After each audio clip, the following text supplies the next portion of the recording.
패닉 상태였어요. 트럼프 대통령의 새벽 트윗 때문이었죠. 한국은 약속을 어겼다. 관세 25% 즉시 복구. 사전 협의 없는 돌발 선언이었습니다.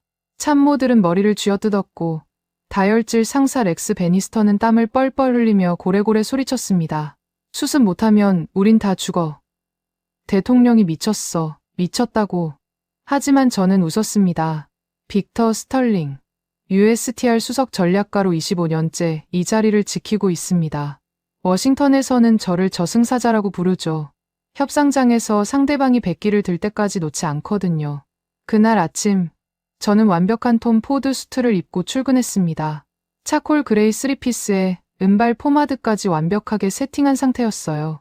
주머니 안에는 사흘 전에 작성해둔 행정명령 초안이 들어 있었습니다. 저는 승리를 확신했습니다. 몽블랑 만년필 뚜껑을 탁 닫으며 미소 지었죠. 회의실 벽면에는 붉은 매직으로 휘갈겨 쓴 글씨가 선명했습니다. 타겟 코리아 350p. 바닥에는 뜯겨진 넥타이와 반쯤 남은 햄버거 포장지, 빈 생수병이 나뒹굴었어요. 블룸버그 단말기 냉각팬 소리와 참모들의 고성이 뒤섞인 백색 소음의 지옥이었습니다. 그런데 저한테는 그게 승전보처럼 들렸습니다. 렉스가 저한테 달려들었습니다. 목덜미가 붉게 달아올라 있더군요. 스털링, 너 지금 웃고 있는 거야? 대통령이 트위터로 전쟁을 선포했는데 저는 옆에 있던 얼음물 잔을 렉스에게 건넸습니다. 차가운 게 필요해 보였거든요. 위원장님, 트럼프 대통령을 20년 넘게 지켜봤습니다. 이 트윗이 뭔지 아세요? 협박이 아니라 구걸이에요. 돈이 급하다는 신호죠. 렉스의 눈이 커졌습니다. 저는 주머니에서 접어둔 서류를 꺼냈어요. 행정명령 25-13999 초안이었습니다. 한국산 반도체, 자동차, 철강에 25% 관세를 부과하는 내용이었죠. 사흘 전에 미리 작성해둔 겁니다. 이미 준비되어 있었단 말인가? 렉스가 서류를 낚아챘습니다. 저는 어깨를 으쓱했어요. 트럼프 대통령의 심리는 단순합니다. 지지율이 떨어지면 외부의 적을 만들어요. 이번 달 지지율이 3% 빠졌죠. 한국이 희생양으로 딱이에요. 돈도 많고 미국 없이는 안보가 불안하고 무엇보다 만만하니까요. 만만하다.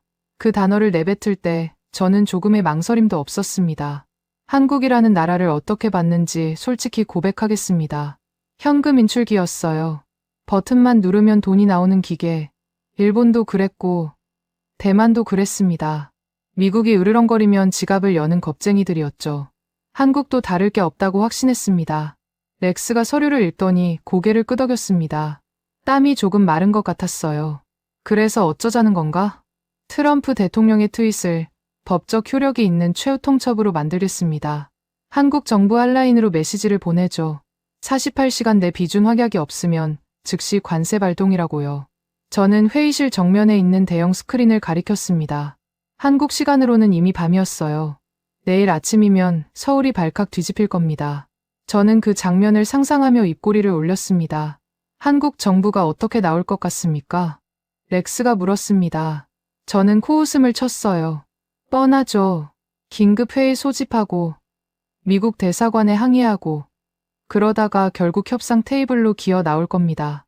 일본이 그랬고 대만이 그랬어요. 한국도 다르지 않습니다.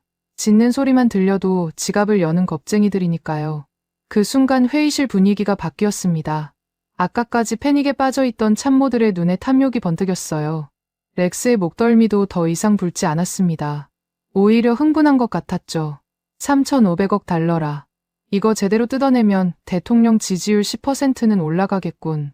렉스가 중얼거렸습니다. 저는 고개를 끄덕였어요. 그래서 제가 이 자리에 있는 겁니다. 위원장님은 정치를 하시고 저는 돈을 뜯어내죠. 역할 분담 아니겠습니까? 저는 비서 그레이스 박에게 고개를 돌렸습니다. 한국계 미국인 2세로 한국어와 영어를 동시에 구사하는 유능한 실무관이었어요. 그레이스, 한국통상구서본부의 한라인 연결해. 메시지 내용은 내가 불러줄 테니까. 그레이스가 노트북을 펼쳤습니다. 저는 천천히 문장을 구술했어요. 미합 중국 무역대표부는 대한민국 정부에 다음과 같이 통보한다. 48시간 내에 기존 무역협정에 대한 비준 확약이 없을 경우 행정명령 25-13999에 따라 한국산 전 품목에 25% 관세를 즉시 발동할 것이다. 이는 최후 통첩임을 명심하라. 그레이스의 손가락이 잠시 멈췄습니다. 저를 올려다보더군요. 스털링 수석. 이건 좀 과하지 않습니까? 동맹국한테 이런 표현을. 동맹? 그레이스, 동맹은 보호비를 제때 내는 나라한테나 쓰는 말이야. 한국은 체납자야. 체납자한테는 독촉장을 보내는 게 맞지. 저는 단호하게 말했습니다. 그레이스가 입술을 깨물더니 타자를 쳤어요. 전송 버튼을 누르는 순간 저는 주머니에서 몽블랑 만년필을 꺼냈습니다. 마이스터 스틱 149점. 협상에서 승리를 확신할 때마다 뚜껑을 닫는 버릇이 있었거든요. 탁! 그 소리가 회의실에 울렸습니다. 렉스가 씩 웃었어요. 스털링, 자네 그 만년필 소리 들으면 상대방이 졌다는 뜻이라며? 맞습니다. 한국은 이미 졌어요. 아직 모르고 있을 뿐이죠. 저는 창밖을 바라봤습니다. 워싱턴의 아침 햇살이 유난히 찬란했어요. 저 멀리 백악관 지붕이 보였습니다. 트럼프 대통령은 아마 지금쯤 폭스 뉴스를 보며 자신의 트윗 반응을 확인하고 있겠죠. 저는 그 대통령에게 완벽한 선물을 준비하고 있었습니다. 한국의 굴복이라는 선물을요. 월요일 아침에 워싱턴은 아수라장 같았지만 저만은 즐거웠습니다. 사냥감이 덫에 걸렸다고 확신했거든요. 그때까지만 해도요. 저는 얼음물을 한 모금 마시며 생각했습니다. 48시간이면 충분하다. 한국 정부가 백기를 들고 나올 것이다. 그리고 저 빅터 스털링은 또 한 번 저승사자라는 별명값을 할 것이다. 그런데 말입니다. 한 가지 계산착오가 있었어요. 저는 한국을 너무 얕봤습니다. 그 작은 나라가 우리 목줄을 쥐고 있다는 걸 그때는 정말 몰랐거든요. 같은 날 밤 9시 저는 USTR 상황실 소파에 앉아 와인을 따르고 있었습니다. 샤토마고 2018년산이었어요. 승리를 자축하기 위해 아껴뒀던 병이죠. 한국 주식시장이 열리는 시각이었습니다. 서울 시간으로는 27일 화요일 오전 9시였어요. 저는 모니터를 바라보며 입꼬리를 올렸습니다. 코스피 지수가 폭락하는 장면을 안주 삼아 와인을 마실 생각이었거든요. 미국의 최후 통첩이 전해진 지 14시간이 지났습니다. 한국 언론들은 난리가 났을 거예요. 개미 투자자들은 패닉에 빠져 주식을 던지고 있겠죠. 저는 그 아비규환을 구경하며 하루를 마무리할 계획이었습니다. 그런데 이상했습니다. 시장이 열리자마자 코스피 지수가 움직이기 시작했어요. 빨간색 캔들이 솟구쳤습니다. 위로요. 아래가 아니라 위로. 저는 와인잔을 내려놓았습니다. 눈을 비볐어요. 화면을 다시 봤습니다. 코스피 지수는 수직 상승 중이었습니다. 삼성전자, 현대차, SK하이닉스, 한국 대표 종목들이 일제히 치솟고 있었어요. 외국인 매수세가 폭발하고 있다는 자막이 떴습니다. 뭐가 잘못된 겁니까? 저는 리모컨을 집어들고 블룸버그 채널로 돌렸습니다. 앵커가 흥분한 목소리로 떠들고 있었어요. 한국 코스피 지수가 장 시작과 동시에 사상 최고치를 경신했습니다. 외국인 투자자들이 삼성전자와 하이닉스를 대량 매수하고 있습니다. 트럼프 대통령의 관세 위협에도 불구하고 시장은 오히려 강세를 보이고 있습니다. 저는 소파에서 벌떡 일어났습니다. 이건 말이 안 됐어요. 미국이 3,500억 달러 규모의 관세 폭탄을 예고했습니다. 한국 경제의 숨통을 끊겠다고 선언한 거예요. 그런데 시장이 올라간다고요? 전산 오류일 겁니다. 아니면 한국 연기금이 방어 매수에 나선 거겠죠. 저는 스스로를 납득시키려 했습니다. 하지만 화면 속 숫자들은 계속 올라갔어요. 코스피가 3,000포인트를 돌파했습니다. 외국인 순매수 규모가 2조 원을 넘겼다는 속보가 떴습니다. 저는 휴대폰을 꺼내 월가의 오랜 친구 줄리안에게 전화를 걸었습니다. 골드만삭스 아시아 데스크 헤드였어요. 신호음이 3번 울리고 줄리안이 받았습니다. 빅터, 이 시간에 웬일이야? 줄리안, 한국 시장 보고 있어. 이거 뭔가 이상해. 전산 오류 아니야? 전화기 너머로 웃음소리가 들렸습니다. 비우는 것 같았어요. 오류. 빅터, 넌 지금 월가에서 뭐라고 불리는지 알아? 뭐라고 불리는데? 타코. 타코 트레이드의 주인공이야. 타코라고요. 저는 이해할 수 없었습니다. 타코는 멕시코 음식 아닙니까? 줄리안이 킥킥거리며 설명했습니다. 타코는 겁쟁이라는 뜻이야. 월가에서 지금 타코 트레이드라는 보고서가 돌아다녀. 트럼프가 한국 돈이 급해서 쇼하는 거라고 분석한 리포트야. 시장은 다 알아. 빅터. 미국이 허세 부리는 거라는 걸. 심장이 쿵 내려앉았습니다. 저는 목소리를 낮췄어요. 무슨 소리야. 이건 진짜 최후 통첩이라고. 48시간 내에 비준 안 하면 관세 발동해. 그래서 뭐? 빅터, 솔직히 말해줄게. 트럼프가 한국 관세 발동하면 누가 죽는지 알아? 한국이 아니야. 미국이야. 엔비디아 칩 어디서 나와? 하이닉스야. 테슬라 배터리 어디서 나와? LG야. 트럼프가 한국 죽이면 실리콘밸리가 먼저 죽어. 줄리안의 목소리가 차가웠습니다. 저는 반박하려 했지만 말이 나오지 않았어요. 보고서 보내줄 테니까 읽어봐. 타코 트레이드 왜 트럼프의 한국 위협은 공수표인가? 월가 애널리스트들이 다 웃고 있어. 빅터, 내가 쏜 총알이 물총알이라는 걸 시장은 이미 알아. 전화가 끊겼습니다. 저는 멍하니 휴대폰을 바라봤습니다. 잠시 후 이메일 알림이 떴어요. 줄리안이 보내준 보고서였습니다. 제목이 선명했습니다. TACOTRADWI Trump's KOR의 Tigray is an empty bluff. 저는 보고서를 열어봤습니다. 첫 페이지부터 충격이었어요. 미국 반도체 산업의 한국 의존도 82%, 미국 전기차 배터리의 한국 의존도 75%, 미국 조선업의 한국 의존도 93%. 숫자들이 제 눈을 찔렀습니다. 보고서의 결론은 명확했습니다. 트럼프가 한국에 관세를 부과하면 미국 GDP는 1% 하락하고 한국 GDP는 0.3% 하락한다. 피해의 비대칭성이 너무 크다. 시장은 이 협박이 실현될 가능성을 제로로 본다. 저는 보고서를 던졌습니다. 종이가 바닥에 흩어졌어요. 그때 문이 열리고 그레이스가 들어왔습니다. 노트북을 들고 있었어요. 스털링 수석, 한국 인터넷 반응 번역했습니다. 보시겠습니까? 저는 고개를 끄덕였습니다. 그레이스가 화면을 보여줬어요. 한국의 온라인 커뮤니티들이었습니다. 팸코, DC인사이드, 블라인드. 저는 한국어를 모르지만 그레이스가 실시간으로 번역해줬습니다.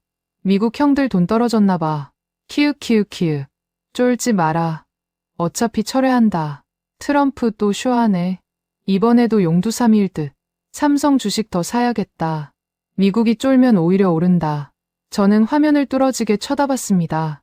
한국인들이 웃고 있었어요. 우리를 비웃고 있었습니다. 미국의 서슬퍼런 최후 통첩 앞에서 겁먹기는커녕 조롱하고 있었어요. 키읔키읔키읔이라는 글자가 유난히 눈에 박혔습니다. 그레이스가 설명했어요. 한국어로 웃음소리입니다. 조롱하는 뉘앙스예요. 조롱이라고요? 저는 주먹을 불끈 쥐었습니다. 25년간 협상장에서 숱한 나라들을 굴복시켰습니다. 일본 관료들이 고개를 숙이는 걸 봤어요. 대만 장관이 눈물을 흘리는 것도 봤죠. 그런데 한국은 웃고 있었습니다. 제 총구 앞에서 비웃고 있었어요. 저는 넥타이를 거칠게 잡아당겼습니다. 매듭이 풀리지 않았어요. 더 세게 잡아당겼습니다. 찢어지는 소리가 났습니다. $200짜리 에르메스 넥타이가 두 동강 났어요. 이건 조작이야. 저는 소리쳤습니다. 그레이스가 움찔했어요. 한국 정부가 시장을 조작하고 있는 거야. 연기금을 동원해서 주가를 띄우고 인터넷 여론도 조작하고 있어. 그렇지 않고서야 이런 반응이 나올 수가 없어. 하지만 제 목소리는 떨리고 있었습니다. 스스로도 믿지 못하는 말이었거든요. 외국인들이 한국 주식을 사들이고 있었습니다. 월가가 한국 편을 들고 있었어요. 이건 조작이 아니었습니다. 시장의 냉정한 판단이었죠. 저는 소파에 털썩 주저앉았습니다. 와인잔이 쓰러지며 붉은 액체가 카펫에 번졌어요. 샤토마고 2018년산이 바닥에 스며들었습니다. 저는 그걸 멍하니 바라봤습니다. 내 총구는 정확했습니다. 한국의 머리를 겨누고 있었어요. 그런데 왜 비명을 지르지 않는 겁니까? 왜 웃고 있는 겁니까? 그때 깨달았습니다. 그들은 알고 있었어요. 제 총이 물총이라는 거요. 저만 모르고 있었습니다. 창밖으로 워싱턴의 밤하늘이 보였습니다.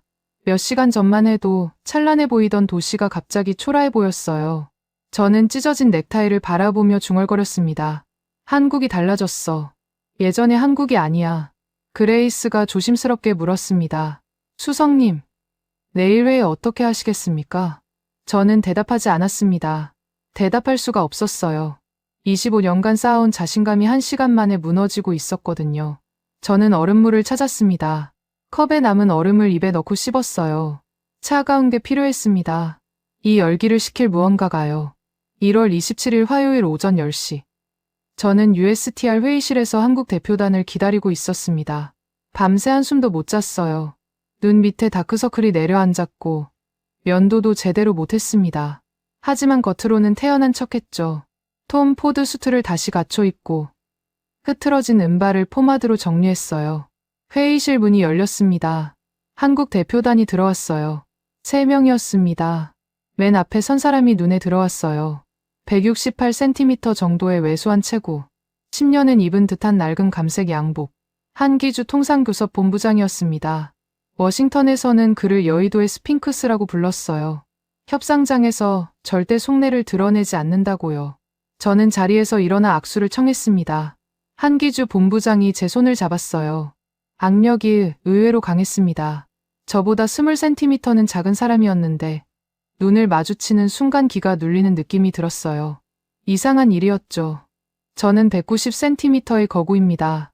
협상장에서 최고로 기싸움에 진 적이 없었거든요. 저는 먼저 공격을 시작했습니다. 기선을 제압해야 했어요. 본부장님, 솔직히 말씀드리죠. 한국 정부가 약속을 어겼습니다. 투자 유치 협정에서 200억 달러 규모의 반도체 공장을 짓겠다고 했잖아요. 그런데 지금 뭐가 지어졌습니까? 아무것도 없어요. 저는 테이블을 손바닥으로 내리쳤습니다. 물컵이 흔들렸어요. 한국 측 수행원 2명이 움찔했습니다. 하지만 한기주 본부장은 미동도 하지 않았어요. 그냥 저를 바라보고 있었습니다. 아무 말 없이요. 대답하시죠. 왜 공장을 안 짓는 겁니까? 미국을 우습게 보는 겁니까? 저는 목소리를 높였습니다. 회의실에 메아리가 쳤어요. 한기주 본부장은 여전히 침묵했습니다. 눈 하나 깜빡이지 않았어요. 마치 절벽을 바라보는 것 같았습니다. 제 고함이 절벽에 부딪혀 허공으로 흩어지는 느낌이었죠. 5분이 지났습니다. 저는 계속 말했어요. 한국의 무역 적자, 미국 시장 의존도, 안보 동맹의 중요성, 준비해둔 논리를 쏟아냈습니다. 한기주 본부장은 듣고만 있었어요. 고개를 끄덕이지도 고개를 젓지도 않았습니다. 10분이 지났습니다. 저는 슬슬 지치기 시작했어요. 혼자 떠드는 기분이었거든요. 협상은 대화해야 합니다. 상대방이 반응해야 다음 수를 둘 수 있어요. 그런데 한기주 본부장은 벽이었습니다. 제 말을 전부 흡수해버리는 검은 벽이요. 20분이 지났습니다. 목이 타기 시작했어요. 저는 물을 마시려고 컵을 들었습니다. 손이 미세하게 떨리고 있었어요. 그걸 들키고 싶지 않았습니다. 서둘러 물을 마셨죠. 바로 그 순간이었습니다. 한기주 본부장이 움직였어요. 그는 발밑에 놓아둔 낡은 가죽 서류 가방을 열었습니다. 안에서 USB 하나를 꺼냈어요. 검은색 플라스틱 USB였습니다. 특별할 것 없어 보였죠. 한기주 본부장이 그걸 테이블 위에 툭 내려놓았습니다. 던지듯이요. 저는 USB를 바라봤습니다. 한기주 본부장이 입을 열었어요. 30분 만에 처음으로 내뱉는 말이었습니다. 스털링 수석, 우리가 투자를 안 하는 게 아닙니다.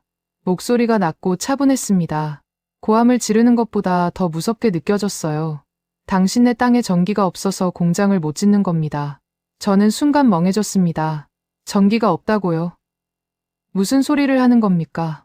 미국은 세계 최강대국입니다. 전기가 없다니. 말도 안 되는 소리였어요. 무슨 뜻입니까? 그게? 저는 되물었습니다. 한기주 본부장이 USB를 손가락으로 가리켰어요. 그 안에 다 있습니다. 우리가 공장 예정지로 검토한 미국 내 6곳의 전력 수급 실사 보고서예요. 결론부터 말씀드리죠. 6곳 전부 불가 판정입니다. 저는 USB를 집어들었습니다. 손가락이 차가웠어요. 텍사스, 애리조나, 오하이오, 조지아, 뉴멕시코, 버지니아. 전부 전력망이 구식이에요. 우리 반도체 공장은 24시간 무중단 전력이 필요합니다. 0.1초라도 전력이 끊기면 수십억 달러어치 웨이퍼가 폐기물이 돼요. 그런데 미국 전력망은 70년대 수준이더군요. 한기주 본부장이 자리에서 일어났습니다. 저는 황급히 말했어요. 잠깐만요. 아직 회의가 안 끝났습니다. 끝났습니다. 스털링 수석. 한기주 본부장이 서류 가방을 들었습니다. 저를 내려다보며 말했어요. 우리는 약속을 어긴 적 없습니다. 당신네 인프라가 우리 기술을 감당 못하는 거예요. 관세를 때리시든 뭘 하시든 마음대로 하세요. 하지만 그 전에 그 USB 한번 열어보시길 권합니다. 누가 누구한테 을인지 확인하시게 될 겁니다. 한기주 본부장이 문을 열고 나갔습니다. 수행원 2명이 뒤따랐어요. 회의 시작부터 퇴장까지 5분도 안 걸렸습니다. 그가 한 말은 고작 대여섯 문장이었어요. 저는 30분 동안 고함을 질렀고 그는 대여섯 문장으로 저를 침묵시켰습니다. 회의실에 혼자 남았습니다. 저는 USB를 바라봤어요. 손바닥에 땀이 배어 있었습니다. 노트북을 열고 USB를 꽂았습니다. 파일이 떴어요. KO의 Investment Feasibility Report USP Hour to Read Assessment. 저는 파일을 열었습니다. 첫 페이지부터 심장이 내려앉았어요. 텍사스 오스틴 예정지. 전력 수급 안정성 등급 D. 연간 정전 발생 횟수 47회. 판정 부적합. 애리조나 피닉스 예정지. 전력 수급 안정성 등급 D-. 하계 피크 시간대 전력 부족률 23%. 판정 부적합. 오하이오 콜럼버스 예정지. 송전망 노후도 구축 후 평균 52년 경과. 변압기 교체 필요 구간 전체의 67%. 판정 부적합. 페이지를 넘길 때마다 같은 단어가 반복됐습니다. 부적합, 부적합, 부적합. 저는 의자 등받이에 몸을 기댔습니다. 천장을 바라봤어요. 한기주 본부장의 말이 머릿속을 맴돌았습니다. 당신네 땅에 전기가 없어서 공장을 못 짓는 겁니다. 저는 한국이 약속을 어겼다고 확신했습니다. 돈을 뜯어내기 위해 온갖 논리를 준비했어요. 그런데 진실은 달랐습니다. 한국이 투자를 안 한 게 아니었어요. 미국의 낡은 인프라가 한국의 첨단 기술을 감당하지 못한 거였습니다. 한기주 본부장은 사정하러 온 게 아니었습니다. 늙고 병든 미국의 치부를 찌르러 온 자객이었어요. 그는 고함을 지르지 않았습니다. 변명도 하지 않았어요. 그냥 팩트 하나를 던지고 갔습니다. 그게 고함보다 더 무서웠어요. 저는 USB를 뽑아 손에 쥐었습니다. 작은 플라스틱 조각이었어요. 그런데 그 안에 담긴 진실이 3,500억 달러짜리 협박보다 무거웠습니다. 그레이스가 회의실 문을 열고 들어왔습니다. 수석님, 한국 대표단이 벌써 나갔던데요. 회의가 끝난 겁니까? 저는 대답하지 않았습니다. 창밖을 바라봤어요. 워싱턴의 하늘이 흐렸습니다. 저 멀리 오래된 전신주가 보였어요. 70년대에 세워진 전신주. 한기주 본부장의 말이 사실이었습니다. 우리는 늙었어요. 우리 스스로 인정하지 않았을 뿐이죠. 침묵이 고함보다 무섭다는 걸 저는 그날 처음 알았습니다. 같은 날 오후 3시. 저는 노퍽 해군기지로 차를 몰았습니다. 한기주 본부장이 던지고 간 USB가 머릿속을 떠나지 않았어요. 미국 전력망이 낡았다고요. 그게 사실이라 해도 반박할 논리가 필요했습니다. 한국의 주장을 뒤집을 증거를 찾아야 했어요. 앤더슨 제독에게 연락했습니다. 미 해군 군수사령관이에요. 30년 지기 친구이기도 하죠. 앤더슨은 군수와 조달의 전문가입니다. 한국이 정말 그렇게 대단한지, 미국이 정말 그렇게 낡았는지 그에게 물어보면 답이 나올 거라고 생각했어요.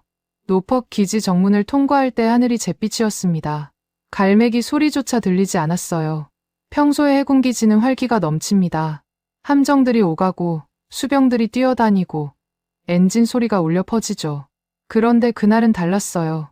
죽음의 정적이 감돌았습니다. 앤더슨 제독이 제3독 앞에서 저를 기다리고 있었습니다. 해군 제복 차림이었어요. 얼굴이 많이 늙어 보였습니다. 주름이 깊어졌고 눈 밑에 그늘이 져 있었어요. 빅터, 오랜만이군. 앤더슨이 악수를 청했습니다. 저는 손을 잡으며 물었어요. 제독, 전화로 말한 대로야. 한국이 우리 인프라가 낡았다고 주장하는데 반박 자료가 필요해. 앤더슨이 씁쓸하게 웃었습니다. 뭔가 이상했어요. 반박 자료? 빅터, 이쪽으로 와봐. 앤더슨이 독 안쪽으로 걸어갔습니다. 저는 뒤를 따랐어요. 거대한 함선 하나가 눈에 들어왔습니다. 이지스 구축함이었어요. 선체에 USS 존 맥케인이라고 적혀 있었습니다. 그런데 뭔가 이상했어요. 선체 곳곳에 녹이 슬어 있었습니다. 페인트가 벗겨져 있었고 갑판 위에는 녹물이 흘러내린 자국이 보였어요. 저는 눈을 의심했습니다. 이건 미 해군의 최신의 구축함입니다. 20억 달러짜리 전투함이에요. 그런데 왜 이 꼴입니까? 제독, 이게 뭡니까? 왜 이렇게 방치된 거예요? 앤더슨이 함선을 올려다보며 한숨을 쉬었습니다. 방치가 아니야, 빅터. 수리 대기 중이야. 18개월째. 18개월이라고요? 저는 귀를 의심했습니다. 무슨 소리야. 구축함 수리가 왜 18개월이나 걸려? 앤더슨이 저를 똑바로 쳐다봤습니다. 눈빛이 차가웠어요. 독이 없어서 그래. 미국 전역에 이지스함을 수리할 수 있는 드라이 독이 4개밖에 없어. 그런데 수리 대기 함선은 22척이야. 계산해봐. 한 척당 평균 수리 기간이 14개월이면 대기 시간만 3년이야. 저는 할 말을 잃었습니다. 앤더슨이 함선의 녹슨 부분을 손가락으로 가리켰어요. 이거 한국 거제도에 보내면 6달이면 끝나? 현대중공업 독이 세계 최고거든. 그런데 우린 미국 업체만 써야 해. 바이 아메리칸 조항 때문에. 그래서 3년을 기다려야 해. 앤더슨의 목소리가 점점 높아졌습니다. 빅터, 내가 관세 때리면 어떻게 되는지 알아? 한국 조선소에서 부품 수입이 끊겨. 우리 해군 함정 60%가 한국산 부품 쓰고 있어. 관세 때리면 부품값이 25% 올라가. 그럼 수리 예산이 터져. 이 배들 전부 고철이 되는 거야. 저는 녹슨 구축함을 올려다봤습니다. 미국 해군의 자랑이었던 함선이 녹물을 흘리며 죽어가고 있었어요. 옆에 붙은 딱지가 눈에 들어왔습니다. Repair delayed 18 months. 수리 지연 18개월. 앤더슨이 제 앞으로 다가왔습니다. 손가락으로 제 가슴을 콕콕 찔렀어요. 빅터, 애국자 코스프레 하지 마. 넌 지금 미 해군을 죽이고 있어.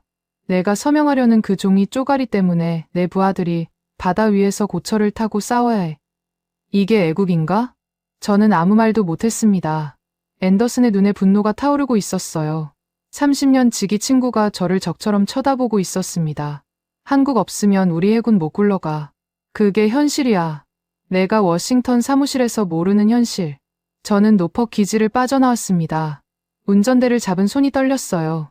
앤더슨의 말이 머릿속을 맴돌았습니다. 한국 없으면 해군이 못 굴러간다. 7함대 가동률이 60% 미만이라고 했어요. 함선은 있는데 수리할 독이 없어서 바다에 못 나간다고요. 저는 집으로 향했습니다. 버지니아 교회의 주택가였어요. 차를 세우고 현관문을 열었습니다. 거실이 어두웠어요. 불이 꺼져 있었습니다. 주방에서 소리가 들렸습니다. 누군가 훌쩍이고 있었어요. 저는 불을 켰습니다. 식탁에 아들 이든이 앉아 있었어요. 25살. 엔비디아에서 서버 아키텍처 팀 신입 엔지니어로 일하고 있습니다. 그런데 이든의 눈이 벌겋게 부어 있었어요. 울고 있었습니다. 이든, 왜 그래? 무슨 일이야? 저는 다가가 아들의 어깨를 잡았습니다. 이든이 고개를 들었어요. 눈에 원망이 가득했습니다. 아빠 때문이야. 뭐라고요? 저는 당황했습니다. 무슨 소리야? 내가 뭘 어쨌다고? 이든이 식탁 위에 있던 서류를 집어 던졌습니다. 제 얼굴에 맞았어요. 종이가 바닥에 흩어졌습니다. 엔비디아 로고가 보였어요. 그거 읽어봐. 오늘 전 직원한테 공지 내려왔어. 한국 관세 발동되면 HBM 칩 수급 중단이래. 그럼 AI 서버 생산량 제로야. 제로라고. 저는 바닥에 떨어진 서류를 주었습니다. 내부 공지문이었어요. 한미 무역 갈등 관련 공급망 리스크 안내. 내용을 읽어 내려갔습니다. SK하이닉스 HBM 칩 의존도 85%. 대체 공급원 확보 불가. 관세 발동 시 생산 라인 전면 중단 예상. 이든이 의자에서 벌떡 일어났습니다. 아빠가 뭘 하는지 알기나 해. 엔비디아 AI 칩이 뭐로 만들어지는지 알아? 한국 하이닉스 HBM이야. 그거 없으면 칩 못 만들어. 생산량 제로야. 아빠가 나 해고시키려고 작정한 거야? 저는 아무 말도 못했습니다. 이든이 눈물을 훔치며 소리쳤어요. 우리 팀 동료들 다 패닉이야. 주니어 엔지니어들 먼저 자른대. 나 입사한 지 6개월밖에 안 됐어. 칼 맞는 순서가 나라고. 이든의 목소리가 갈라졌습니다. 아빠가 내 미래를 망치고 있다고. 알아? 이든이 방으로 뛰어 들어갔습니다. 문이 쾅 닫혔어요. 저는 거실에 혼자 서 있었습니다. 손에 든 서류를 바라봤어요. 글자들이 흐릿하게 보였습니다. 저는 서재로 들어갔습니다. 위스키 병을 꺼냈어요. 글램피딕 21년산. 컵도 없이 병째로 들이켰습니다. 알코올이 목을 태웠어요. 창밖으로 밤하늘이 보였습니다. 별이 하나도 없었어요. 저는 소파에 주저앉았습니다. 오늘 하루가 머릿속에서 재생됐어요. 한기주 본부장의 USB. 미국 전력망이 한국 공장을 감당 못한다는 팩트. 앤더슨 제독의 분노. 한국 없이는 해군 함정을 수리할 수 없다는 현실. 아들 이든의 눈물. 한국 반도체 없이는 AI 칩을 만들 수 없다는 진실. 저는 위스키를 한 모금 더 마셨습니다. 온몸이 떨렸어요. 추위 때문이 아니었습니다. 우리가 갑인 줄 알았습니다. 미국이 채찍을 들고 한국이 무릎 꿇는 구도라고 확신했어요. 그런데 아니었습니다. 인질은 한국이 아니었어요. 우리였습니다. 미국이라는 거인의 심장은 태평양 건너 그 작은 나라의 기술로 뛰고 있었습니다. 반도체, 배터리, 조선. 한국이 공급을 끊으면 우리 심장이 멈춰요. 저는 손에 든 위스키 병을 바라봤습니다. 제가 쥐고 있던 건 채찍이 아니었어요. 제 목을 조르는 올감이었습니다. 같은 날 밤 11시, 저는 USTR 지하 서버실로 내려갔습니다. 집에서 위스키를 마시다가 문득 생각이 났어요. 시뮬레이션을 돌려봐야겠다고요. 관세를 발동하면 실제로 어떤 일이 벌어지는지 데이터로 확인해야 했습니다. 서버실은 지하 2층에 있었어요. 형광등 불빛이 차갑게 내리쬐는 공간이었습니다. 슈퍼컴퓨터, 비펜더가 윙윙거리며 돌아가고 있었어요. 미국 무역 정책의 영향을 시뮬레이션하는 장비입니다. 3조 개의 변수를 처리할 수 있죠. 저는 터미널 앞에 앉았습니다. 시나리오를 입력했어요. 한국산 전 품목 관세 25% 부과. 발동 시점 2026년 2월 1일. 시뮬레이션 기간 36개월. 엔터 키를 눌렀습니다. 화면에 로딩바가 떴어요. 90초가 지났습니다. 결과가 출력되기 시작했어요. 처음에는 예상대로였습니다. 한국 수출 감소율 12%, 한국 GDP 영향 마이너스 0.3%. 저는 고개를 끄덕였어요. 한국도 피해를 보긴 하는군요. 그런데 스크롤을 내리자 숫자가 달라지기 시작했습니다. 미국 반도체 산업 생산량 감소율, 마이너스 67%. 저는 눈을 비볐습니다. 숫자를 다시 봤어요. 67%가 맞았습니다. 한국산 HBM 칩 공급이 끊기면 미국 반도체 생산량이 3분의 2나 줄어든다는 뜻이었어요. 스크롤을 더 내렸습니다. 미국 전기차 생산량 감소율, 마이너스 72%. 미국 방산 조달 비용 상승률, 플러스 41%. 미국 전력망 부품 공급 차질률, 플러스 58%. 숫자들이 제 눈을 찔렀습니다. 전부 빨간색이었어요. 마이너스와 플러스가 뒤섞여 있었는데 둘 다 재앙을 의미했습니다. 화면 하단에 종합 결론이 떴습니다. 미국 GDP 영향 마이너스 1.2%, 추정 경제적 손실 2조 8천억 달러, 공급망 정상화 소요, 기간 최소 48개월. 저는 의자에서 벌떡 일어났습니다. 2조 8천억 달러라고요? 한국에서 뜯어내려던 3,500억 달러의 8배였어요. 관세를 때리면 한국보다 미국이 8배 더 손해를 본다는 뜻이었습니다. 화면에 미국 지도가 떴습니다. 공급망 영향 시각화 모드였어요. 처음에는 지도가 파란색이었습니다. 시뮬레이션이 진행되면서 색이 변하기 시작했어요. 텍사스가 노란색으로 바뀌었습니다. 캘리포니아가 주황색이 됐어요. 미시간이 빨간색으로 물들었습니다. 3개월 차. 지도의 절반이 빨간색이었어요. 6개월 차. 거의 전체가 빨간색이었습니다. 12개월 차. 지도가 검은색으로 뒤덮였어요. 검은색. 공급망 완전 붕괴를 의미하는 색이었습니다. 화면 하단의 경고 메시지가 깜빡였어요. Critical Alert and National Infrastructure Collapse Project. 저는 화면을 멍하니 바라봤습니다. 미국 전체가 검게 변해 있었어요. 한국을 공격하면 우리가 죽는다. 데이터가 그렇게 말하고 있었습니다. 그때 휴대폰이 울렸습니다. 렉스 베니스터였어요. 저는 전화를 받지 않았습니다. 벨소리가 끊기고 문자가 왔어요. 스털링, 내일 아침 9시에 대통령 보고야. 관세 행정명령 최종안 들고 와. 안 오면 넌 끝이야. 저는 문자를 읽고 휴대폰을 내려놓았습니다. 손이 떨렸어요. 렉스는 모르고 있었습니다. 이 관세가 미국에 무슨 짓을 할지 전혀 모르고 있었어요. 휴대폰이 다시 울렸습니다. 또 렉스였어요. 저는 전원 버튼을 길게 눌렀습니다. 화면이 꺼졌어요. 더 이상 그 목소리를 듣고 싶지 않았습니다. 저는 다시 화면을 바라봤습니다. 검게 물든 미국 지도가 저를 노려보고 있었어요. 방아쇠를 당기면 총알이 뒤로 날아와 내 머리를 뚫을 것이다. 데이터가 그렇게 경고하고 있었습니다. 서버실 구석에 간이 책상이 있었어요. 저는 그쪽으로 걸어갔습니다.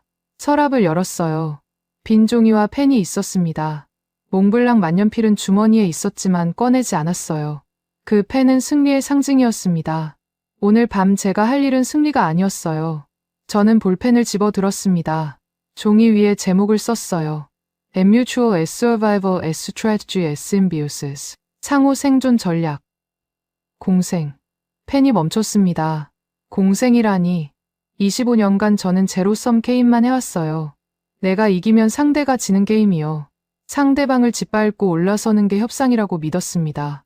그런데 지금 제가 뭘 쓰고 있는 겁니까? 공생이라고요? 하지만 선택의 여지가 없었습니다. 한국을 공격하면 미국이 죽어요. 한국과 손잡아야 미국이 삽니다. 그게 데이터가 보여준 진실이었어요. 저는 펜을 움직이기 시작했습니다. 첫 번째 제안. 관세 철회. 한국에 대한 모든 무역 보복 조치를 즉시 중단한다. 두 번째 제안. 투자 환경 개선. 한국 기업이 미국에 공장을 지을 수 있도록 전력망 현대화 사업을 추진한다. 재원은 미국 정부가 부담한다. 세 번째 제안. 기술 동맹 강화. 반도체, 배터리, 조선 분야에서 한미 공동 개발 프로젝트를 신설한다. 펜이 종이 위를 달렸습니다. 1시간이 지났어요. 2시간이 지났습니다. 새벽 2시가 됐어요. 저는 커피도 마시지 않았습니다. 화장실도 가지 않았어요. 그냥 썼습니다. 미국이 살아남을 수 있는 유일한 방법을 적어 내려갔어요. 새벽 4시. 보고서가 완성됐습니다. 23페이지였어요. 저는 마지막 페이지에 서명란을 만들었습니다. 펜을 들었어요. 주머니에서 몽블랑 만년필이 손에 잡혔습니다. 저는 만년필을 꺼내 바라봤습니다. 마이스터 스틱 149점. 이 펜으로 수많은 협정서에 서명했어요. 상대방을 굴복시킨 문서들이었죠. 그런데 오늘 밤, 이 펜으로 서명할 문서는 달랐습니다. 제가 굴복하는 문서였어요. 저는 만년필을 책상 위에 내려놓았습니다. 대신 아까 쓰던 볼펜을 집어들었어요. 값싼 비크 볼펜이었습니다. 저는 그 펜으로 서명했습니다. 빅터 스털링. 글씨가 흔들렸어요. 서명을 마치고 고개를 들었습니다. 모니터에는 여전히 검게 물든 미국 지도가 떠 있었어요. 저는 그 지도를 바라보며 중얼거렸습니다. 한국을 건드리면 안 돼. 건드리는 순간 우리가 죽어. 새벽 5시. 저는 서버실을 나왔습니다. 손에는 23페이지짜리 보고서가 들려 있었어요. 지하 계단을 올라가면서 생각했습니다. 4시간 뒤에 대통령 앞에 서야 합니다. 렉스는 관세 발동을 요구할 거예요. 트럼프는 돈을 원할 겁니다. 저는 그 앞에서 이 보고서를 내밀어야 해요. 관세를 때리면 미국이 망한다고 말해야 합니다. 엘리베이터 문이 열렸습니다. 저는 로비로 나왔어요. 동쪽 하늘이 희미하게 밝아오고 있었습니다. 1월 28일 수요일. 운명의 날이 밝았습니다. 저는 주머니에서 몽블랑 만년필을 꺼냈습니다. 잠시 바라보다가 로비 쓰레기통에 버렸어요. 탁 소리가 났습니다. 예전에 승리를 확신할 때 내던 소리와 같았어요. 하지만 의미는 정반대였죠. 이제 저는 승리를 버렸습니다. 대신 생존을 선택했어요. 1월 28일 수요일 오전 9시. 백악관 웨스트윙 오벌 오피스. 저는 대통령 집무실 앞 복도에 서 있었습니다. 손에는 밤새 작성한 보고서가 들려 있었어요. 23페이지. 미국의 생존을 위한 유일한 방법이 담긴 문서였습니다. 심장이 미친 듯이 뛰었습니다. 25년간 수없이 이분 앞에 섰어요. 대통령에게 보고하는 게 처음이 아니었죠. 그런데 오늘은 달랐습니다. 예전에는 승리를 보고하러 왔어요. 오늘은 패배를 고백하러 왔습니다. 문이 열렸습니다. 비서가 고개를 끄덕였어요. 저는 안으로 들어갔습니다. 오벌 오피스는 긴장감으로 가득 차 있었습니다. 트럼프 대통령이 책상 뒤에 앉아 있었어요. 양 옆으로 참모들이 도열해 있었습니다. 렉스 베니스터가 제일 앞에 서 있었어요.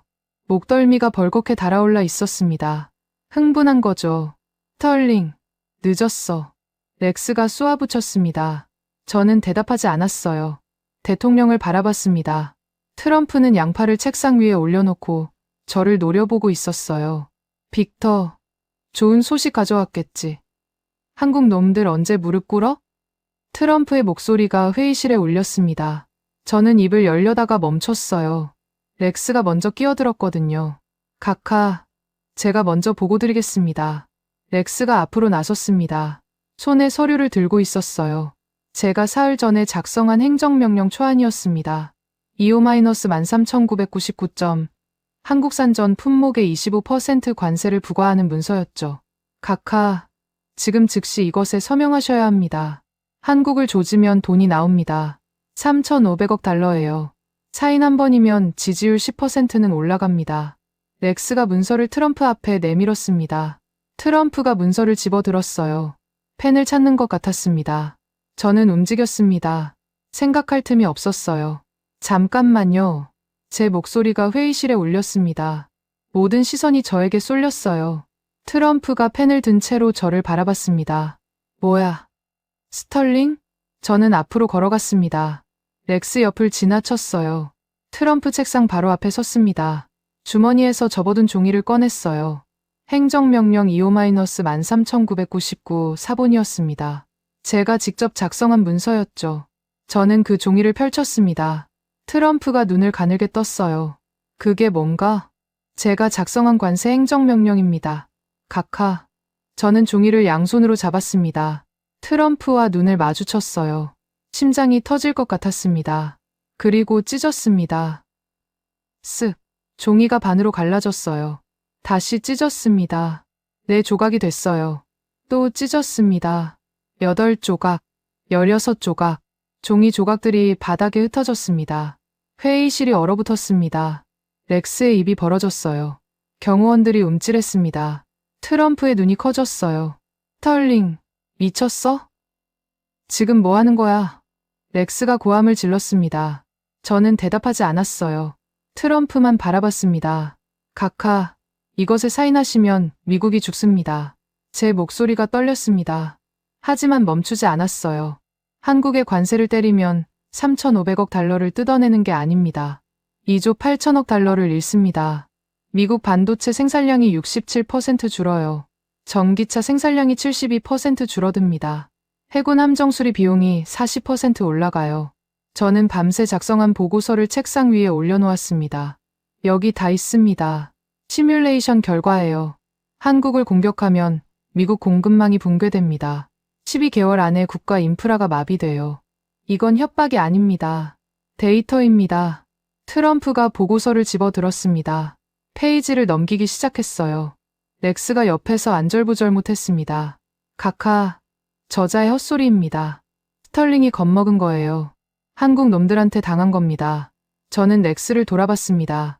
당한 게 아닙니다. 이 원장님, 깨달은 겁니다. 우리가 한국 없이는 못 산다는 거요. 렉스의 얼굴이 불그락푸르락했습니다. 트럼프가 보고서에서 눈을 떼지 않았어요. 페이지를 넘기는 손이 느려졌습니다. 전력망 문제라고? 트럼프가 중얼거렸습니다. 저는 고개를 끄덕였어요. 맞습니다. 카카. 한국이 미국에 투자를 안 하는 게 아닙니다. 우리 땅에 전기가 없어서 공장을 못 짓는 겁니다. 한국 반도체 공장은 24시간 무중단 전력이 필요해요. 그런데 미국 전력망은 70년대 수준입니다. 한국 기술을 감당할 수가 없어요. 트럼프가 보고서를 내려놓았습니다.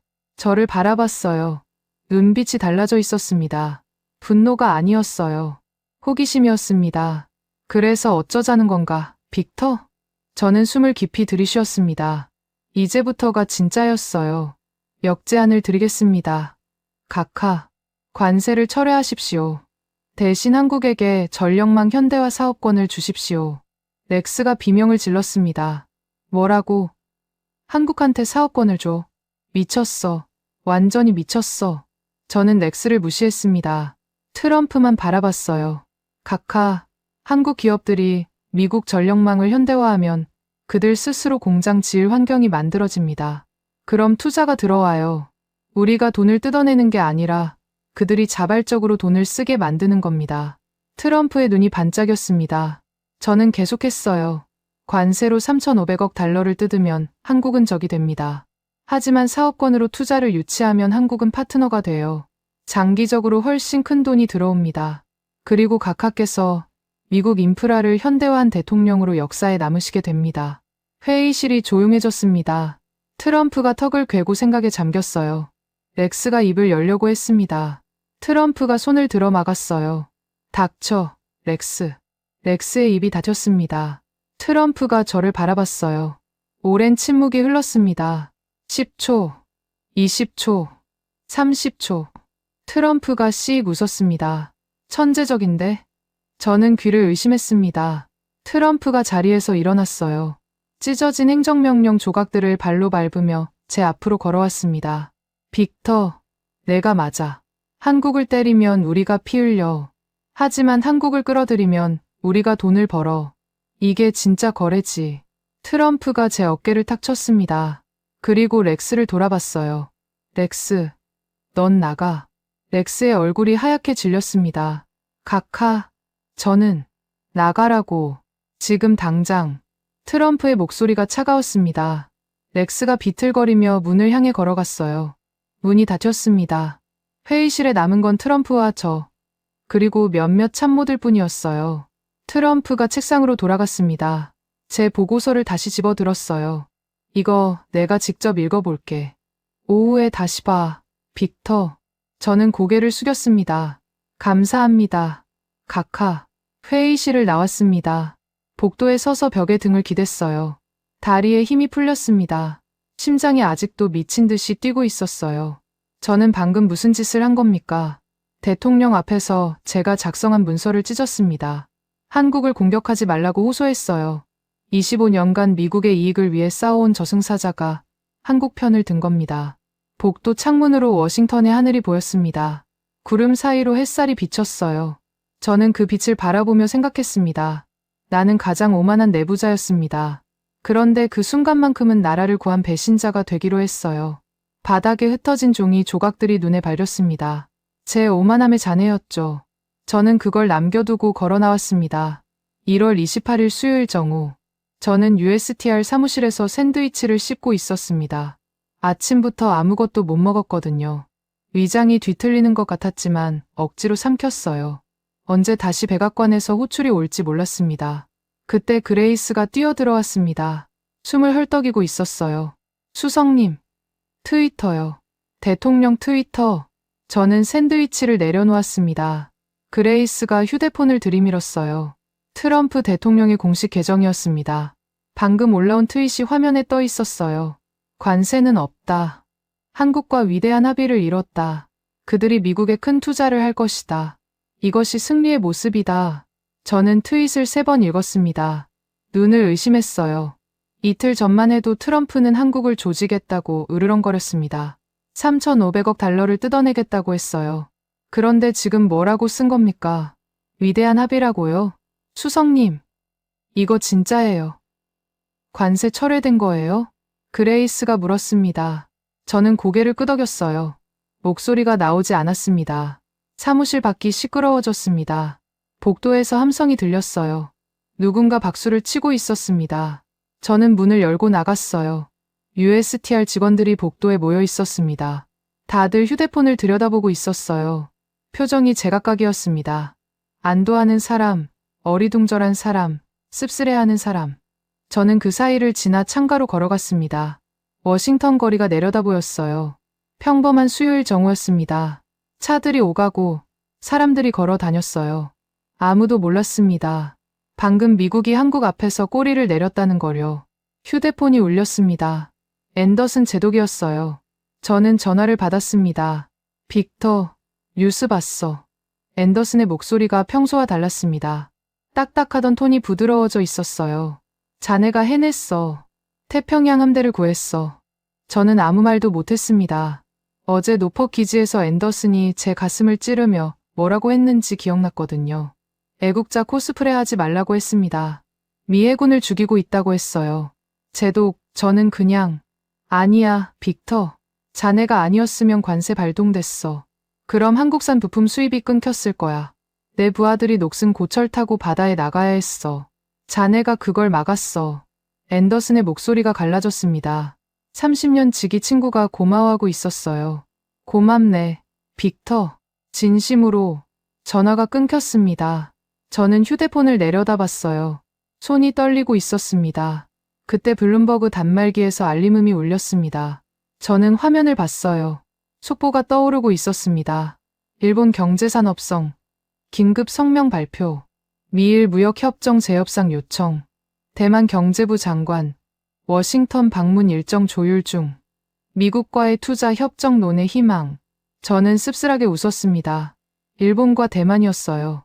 이틀 전만 해도 강 건너 불구경하듯 상황을 지켜보던 나라들이었습니다. 미국이 한국을 조지면 자기들 차례라는 걸 알면서도 숨죽이고 있었죠. 그런데 이제 와서 줄을 서겠다고요? 그레이스가 다가왔습니다.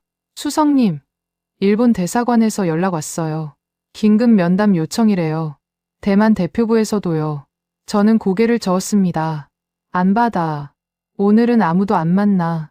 그레이스가 어리둥절한 표정을 지었어요. 하지만 수석님, 일본과 대만이, 그들은 이틀 전에 아무것도 안 했어. 미국이 한국을 공격할 때 옆에서 구경만 했지. 이제 와서 손잡자고? 늦었어. 저는 차갑게 말했습니다. 사실 그게 제 본심은 아니었어요. 언젠가는 일본과 대만도 만나야 합니다. 하지만 오늘은 아니었어요. 오늘은 한국의 날이었습니다. 오후 2시. 렉스 베니스터가 짐 상자를 들고 복도를 지나갔습니다. 저는 창가에 서서 그 모습을 봤어요. 렉스는 고개를 숙이고 있었습니다. 어깨가 축 처져 있었어요. 아침만 해도 대통령 앞에서 거품을 물던 사람이었습니다. 한국을 조지면 돈이 나온다고 소리쳤죠. 지금은 쫓겨나는 신세가 됐어요. 렉스가 제 앞을 지나갔습니다. 눈이 마주쳤어요. 렉스의 눈에 원망이 가득했습니다. 입술이 움직였어요. 소리는 내지 않았지만 뭐라고 하는지 알 수 있었습니다. 넌 끝이야. 저는 대답하지 않았어요. 그냥 바라봤습니다. 렉스가 고개를 돌리고 엘리베이터로 향했어요. 문이 닫혔습니다. 저는 렉스의 뒷모습을 보며 생각했습니다. 저 사람은 트럼프의 심리만 읽으려 했어요. 지지율, 여론, 정치적 계산. 그게 전부였습니다. 한국이 뭘 가졌는지, 미국이 뭘 필요로 하는지 전혀 몰랐어요. 그래서 졌습니다. 오후 4시 휴대폰에 문자가 도착했습니다. 아들 이든이었어요. 아빠, 해고 취소됐어. 회사에서 공지 내렸어. 한국 관세 철회돼서 공급망 정상화된대. 나 안 잘려. 저는 문자를 읽고 또 읽었습니다. 눈시울이 뜨거워졌어요. 어젯밤 이든이 뭐라고 했는지 기억났습니다. 아빠가 내 미래를 망치고 있다고 했어요. 울면서 소리쳤죠. 그 아이가 지금 해고 취소됐다고 좋아하고 있었습니다. 저는 답장을 썼어요. 다행이다. 아들, 오늘 저녁에 같이 밥 먹자. 전송 버튼을 눌렀습니다. 창밖을 바라봤습니다. 워싱턴의 오후 햇살이 비치고 있었어요. 이틀 전만 해도 저는 한국을 현금 인출기로 봤습니다. 버튼만 누르면 돈이 나오는 기계라고 생각했어요. 얼마나 오만했습니까? 한국은 기계가 아니었습니다. 거대한 산이었어요. 미국이라는 기관차가 전속력으로 달려들었는데 그 산은 꿈쩍도 하지 않았습니다. 오히려 기관차가 멈춰섰어요. 세상은 트럼프가 마음을 바꿨다고 생각할 겁니다. 대통령이 현명한 판단을 내렸다고 칭찬하겠죠. 하지만 진실은 달랐습니다. 트럼프가 마음을 바꾼 게 아니에요. 한국이 트럼프를 멈춰 세운 겁니다. 저는 주머니에 손을 넣었습니다. 몽블랑 만년필이 있어야 할 자리가 비어 있었어요. 오늘 새벽에 쓰레기통에 버렸거든요. 이상하게도 후회가 없었습니다. 그 펜은 오만함의 상징이었어요. 이제 저한테는 필요 없는 물건이었습니다. 그레이스가 다가왔습니다. 수석님, 한국 언론 반응 정리했어요. 보시겠어요? 저는 고개를 저었습니다. 아니, 됐어. 그들이 뭐라고 하는지 안 봐도 알아. 그레이스가 의아한 표정을 지었어요. 뭐라고 할 것 같으세요? 저는 창밖을 바라보며 대답했습니다. 웃고 있겠지. 이틀 전에도 웃었잖아.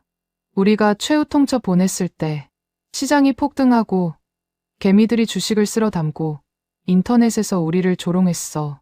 그때 웃었던 것처럼 지금도 웃고 있을 거야. 그레이스가 조용히 물었습니다. 수석님은 분하지 않으세요? 분하냐고요? 저는 잠시 생각했습니다. 분하지 않았어요.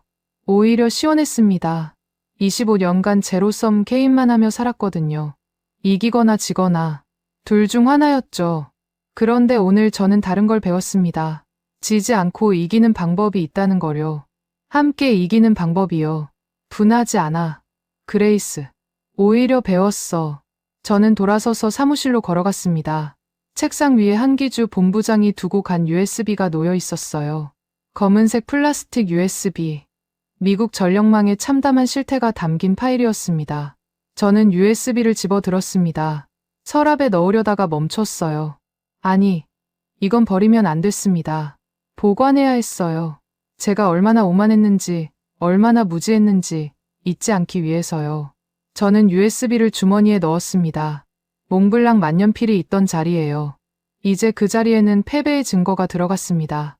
아니, 각성의 증거라고 해야겠죠. 창밖으로 해가 기울고 있었습니다. 1월 28일 수요일이 저물어가고 있었어요. 24시간 만에 모든 게 뒤집혔습니다. 미국의 관세 전쟁은 끝났어요. 한국의 조용한 완승이었습니다. 1월 29일 목요일 밤 11시. 저는 백악관 웨스트윙 개인 집무실에서 짐을 싸고 있었습니다. 관세 전쟁이 끝난 지 정확히 24시간이 지났어요. 트럼프 대통령의 철회 트윗이 올라온 뒤로 모든 게 달라졌습니다. 책상 서랍을 열었습니다. 25년치 서류가 쌓여 있었어요. 협정문, 보고서, 메모, 전부 제가 승리했던 기록들이었습니다. 일본을 굴복시킨 자동차 협정, 대만을 압박한 반도체 합의, 베트남을 쥐어짠 섬유 쿼터. 저는 그 서류들을 하나씩 상자에 담았어요. 그때 책상 구석에서 뭔가가 눈에 들어왔습니다. 종이 조각들이었어요. 어제 오벌 오피스에서 제가 찢어버린 행정명령서 조각이었습니다. 누군가 주워서 제 책상 위에 올려놓은 모양이었어요. 저는 조각들을 펼쳐봤습니다. 16조각이었어요. 찢긴 자국이 선명했습니다. 저는 서랍에서 테이프를 꺼냈어요. 조각들을 하나씩 이어붙이기 시작했습니다. 5분이 지났습니다. 행정명령서가 다시 한 장의 종이로 복원됐어요. 물론 완벽하지는 않았습니다. 찢긴 자국이 거미줄처럼 퍼져 있었어요. 하지만 글씨는 읽을 수 있었습니다. 행정명령 25-13999점. 한국산 전 품목에 대한 관세 25% 부과. 저는 그 종이를 바라봤습니다. 사흘 전만 해도 이게 제 걸작이었어요. 한국의 숨통을 끊을 무기라고 확신했습니다. 지금 보니 우스웠어요. 이건 무기가 아니었습니다. 제 무지와 오만의 증거였죠. 책상 옆에 빈 액자가 있었습니다. 원래 제 첫 번째 협정서를 넣어두던 액자였어요. 저는 그 액자를 열고 찢어졌다 붙인 행정명령서를 넣었습니다. 유리 뒤로 거미줄 같은 찢긴 자국이 선명하게 보였어요. 저는 액자를 책상 위에 세워뒀습니다. 다시는 오만하지 않겠다는 다짐이었어요. 이 종이를 볼 때마다 기억할 겁니다. 한국 앞에서 무릎 꿇었던 날을요. 문이 열리고 그레이스가 들어왔습니다. 손에 커피 2잔을 들고 있었어요. 수석님, 야근하시는 것 같아서요. 커피 가져왔어요. 저는 고개를 끄덕이며 커피를 받았습니다. 그레이스가 책상 위에 액자를 봤어요. 찢어졌다 붙인 종이가 눈에 들어왔겠죠. 그거 어제 찢으셨던 거 아니에요? 맞아. 붙여뒀어. 그레이스가 의아한 표정을 지었습니다. 왜요? 버리시지 않고요? 저는 커피를 한 모금 마셨습니다. 쓴맛이 목을 타고 내려갔어요. 잊지 않으려고. 내가 얼마나 바보였는지. 그레이스가 조용히 고개를 끄덕였습니다. 저는 잠시 망설이다가 물었어요. 그레이스, 한국어로 상생이 무슨 뜻이야? 그레이스가 눈을 깜빡였습니다. 예상 못한 질문이었나 봐요. 상생이요. 서로 살린다는 뜻이에요. 함께 산다는 거죠. 서로 살린다. 함께 산다. 저는 그 단어를 되뇌었습니다. 상생. 발음이 어려웠어요. 혀가 꼬이는 것 같았습니다. 어떻게 발음해? 다시 한번. 상생. 쌍이에요. 쌍. 상. 생. 저는 따라 해봤습니다. 상. 생. 발음이 어색했어요. 그레이스가 웃었습니다. 괜찮아요. 수석님. 연습하면 돼요. 저는 메모지를 꺼내 적었습니다. 상생. 한글로요. 그레이스가 글씨를 봤어요. 한글 아시네요. 아니, 몰라. 이제 배우려고. 그레이스의 눈이 커졌습니다. 저는 어깨를 으쓱했어요. 한국이랑 일할 거면 그들의 말을 알아야지. 통역에만 의존하면 절반밖에 못 들어. 사실 그게 전부는 아니었습니다. 한국어를 배우고 싶었어요. 한기주 본부장이 30분 동안 침묵하다가 내뱉은 그 짧은 문장들. 그게 제 고함보다 강했거든요. 그 힘이 어디서 나오는지 알고 싶었습니다. 그러려면 그들의 언어를 알아야 했어요. 그레이스가 미소 지었습니다. 제가 가르쳐 드릴까요? 기초 회화 정도는요. 그래. 부탁해. 내일부터. 저는 커피를 다 마시고 컵을 내려놓았습니다. 책상 위에 한 장의 문서가 놓여 있었어요. 제가 오늘 하루 종일 작성한 문서였습니다. 제목은 스털링 인수인계서였어요. 후임자를 위한 비공개 보고서였죠. 저는 그 문서의 마지막 페이지를 펼쳤습니다. 서명란이 비어 있었어요. 펜이 필요했습니다. 주머니에 손을 넣었어요. 몽블랑 만년필이 있어야 할 자리가 비어 있었습니다. 어제 새벽에 버렸거든요. 그때 책상 서랍 안에서 뭔가가 눈에 들어왔습니다. 볼펜 하나였어요. 검은색 플라스틱 볼펜이었습니다. 한쪽에 로고가 새겨져 있었어요. 삼성이라고 적혀 있었습니다. 한기주 본부장이 두고 간 거였어요. 그날 회의 때 테이블 위에 놓여있던 펜이었죠. 저는 그 볼펜을 집어 들었습니다. 가벼웠어요. 몽블랑 만년필의 묵직함과는 달랐습니다. 하지만 손에 쥔이 이상하게 편했어요. 저는 그 볼펜으로 서명란에 이름을 썼습니다. 빅터 스털링. 글씨가 흔들리지 않았어요. 펜을 내려놓고 문서를 바라봤습니다. 23페이지짜리 보고서였어요. 제가 이번 사건에서 배운 모든 것을 담았습니다. 첫 페이지에는 이렇게 적혀 있었어요. 후임자에게 한국을 만만하게 보지 마십시오. 그들은 우리가 생각하는 것보다 훨씬 강합니다. 그리고 한 가지 더. 동맹은 굴종이 아닙니다. 서로가 서로에게 인질이 되어줄 수 있을 만큼 강력해야 진짜 동맹입니다. 저는 패배하고 나서야 이걸 깨달았습니다. 저는 문서를 덮었습니다. 봉투에 넣고 밀봉했어요. 내일 아침 후임자에게 전달할 겁니다. 창밖을 바라봤습니다. 워싱턴의 밤하늘이 보였어요. 별이 몇 개 떠 있었습니다. 저는 의자에 등을 기대고 눈을 감았어요. 이틀 전에 제가 떠올랐습니다. 완벽한 톰 포드 수트를 입고 몽블랑 만년필 뚜껑을 탁 닫으며 웃던 저. 한국을 현금 인출기라고 불렀죠. 버튼만 누르면 돈이 나오는 기계라고요. 얼마나 오만했습니까? 지금의 저는 달랐습니다. 넥타이도 풀었고 셔츠 소매도 걷어붙였어요. 손에는 한국 기업 로고가 박힌 볼펜이 쥐어져 있었습니다. 책상 위에는 찢어졌다 붙인 행정명령서가 액자에 담겨 있었어요. 문득 상상이 됐습니다. 언젠가 방송 인터뷰를 하게 된다면 뭐라고 말할까요? 기자가 물을 겁니다. 스털링 씨, 한국과의 관세 전쟁에서 무엇을 배우셨습니까? 저는 이렇게 대답할 거예요. 우리는 한국을 가르치려 했습니다. 하지만 결국 우리가 배웠어요. 그레이스가 자리에서 일어났습니다. 수석님, 저 먼저 들어갈게요. 내일 봬요. 저는 고개를 끄덕였어요. 그래. 수고했어. 내일 한국어 수업 잊지 마. 그레이스가 웃으며 문을 닫았습니다. 사무실에 혼자 남았어요. 저는 창가로 걸어갔습니다. 워싱턴의 야경이 눈에 들어왔습니다. 백악관 지붕이 저 멀리 보였어요. 트럼프 대통령은 지금쯤 자고 있겠죠. 내일이면 또 새로운 트윗을 올릴 겁니다. 새로운 표적을 찾겠죠. 하지만 한국은 아닐 거예요. 적어도 당분간은요. 저는 주머니에서 USB를 꺼냈습니다. 한기주 본부장이 던지고 간 검은색 USB요. 미국 전력망의 참담한 실태가 담긴 파일이었죠. 저는 그걸 손바닥 위에 올려놓고 바라봤습니다. 이틀 전 한기주 본부장은 이 USB 하나로 저를 침묵시켰어요. 30분 동안 고함을 지른 저를 대여섯 문장으로 꺾었습니다. 그게 한국이었어요. 허세가 아니라 실력, 고함이 아니라 팩트.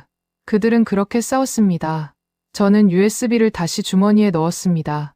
이건 평생 간직할 거예요. 제 패배의 증거이자 각성의 증거니까요. 시계를 봤습니다. 자정이 가까워지고 있었어요. 1월 29일이 끝나가고 있었습니다. 저는 불을 끄고 사무실을 나섰어요. 복도를 걸으며 생각했습니다. 25년간 저는 저승사자라는 별명으로 살았어요. 협상장에서 상대를 죽이는 게 제 일이었죠. 하지만 이제 달라져야 합니다. 죽이는 게 아니라 살리는 법을 배워야 해요. 상생이라고 했죠. 서로 살린다. 함께 산다. 엘리베이터 문이 열렸습니다. 저는 안으로 들어갔어요. 버튼을 누르며 중얼거렸습니다. 상생. 발음이 아직 어색했어요. 하지만 괜찮았습니다. 연습하면 되니까요. 한국어도 배울 거고, 한국도 배울 겁니다. 그들이 어떻게 이 작은 나라로 세계를 움직이는지, 그 비밀을 알고 싶었어요. 엘리베이터가 1층에 도착했습니다. 문이 열렸어요. 저는 로비를 가로질러 밖으로 나갔습니다. 워싱턴의 찬 공기가 얼굴을 스쳤어요. 차를 향해 걸으며 하늘을 올려다봤습니다. 별이 선명했어요. 저 별빛 아래 태평양 건너에 한국이 있었습니다. 잠들어 있겠죠. 아니, 벌써 아침일 수도 있어요. 시차가 14시간이니까요. 그들은 지금 뭘 하고 있을까요? 아마 웃고 있겠죠. 이틀 전처럼요. 미국의 최후 통첩 앞에서 눈 하나 깜빡이지 않았던 그들. 시장을 폭등시키고 인터넷에서 조롱하고 결국 미국을 꺾은 그들. 저는 차에 올라타며 혼잣말을 했습니다. 대단한 나라야. 시동을 걸었어요. 집으로 향했습니다. 내일부터 새로운 시작이었어요. 한미기술동맹 조정관. 제 새 직함이었습니다. 한국과 손잡고 미국을 다시 세우는